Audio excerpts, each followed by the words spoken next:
इस कार्यक्रम की प्रायोजक है सोना ब्यूटी पार्लर सरसीवा। सारंगढ़ बिलायगढ़ जिले के चंदई में निर्माणाधीन अस्पताल में कार्यरत एक मजदूर की कुछ दिन पहले दर्दनाक मौत हो गई। इस घटना के बाद इलाके में आक्रोश फैल गया है। पीड़ित परिवार को ठेकेदार द्वारा महज 5 लाख रुपए का मुआवजा देकर मामले को रफा दफा करने की कोशिश की गई, लेकिन जैसे ही यह मामला युवा कांग्रेस के संज्ञान में आया, उन्होंने जिला कलेक्टर के नाम ज्ञापन सौंपकर ठेकेदार के खिलाफ एफआईआर दर्ज करने और मृतक के परिजनों को उचित मुआवजा दिए जाने की मांग की। मजदूर की मौत की घटना को लेकर युवा कांग्रेस ने गंभीर रुख अपनाया है। प्रतिनिधियों ने जिला मुख्यालय पहुंचकर अपर कलेक्टर को ज्ञापन सौंपा।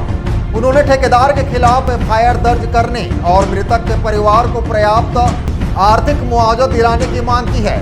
युवा कांग्रेस ने चेतावनी दी है कि यदि प्रशासन जल्द कार्रवाई नहीं करता है तो वे उग्र आंदोलन करेंगे।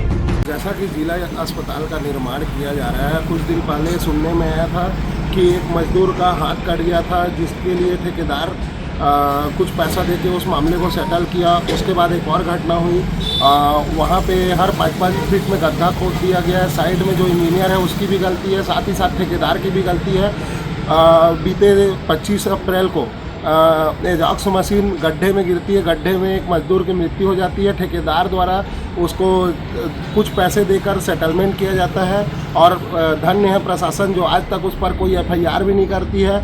और नियमानुसार मैं ये बात करूं, अगर कोई भी बड़ी साइट चलती है तो वहाँ पे प्रत्येक मजदूर का इंश्योरेंस होता है, बीमा होता है, जिसके तहत बीमा के तहत उसको 70 लाख से 1 करोड़ तक का हर्जाना मिलता है। और ठेकेदार द्वारा कुछ पैसा ही पीड़ित परिवार को देके मामले को रफा दफा कर दिया गया है।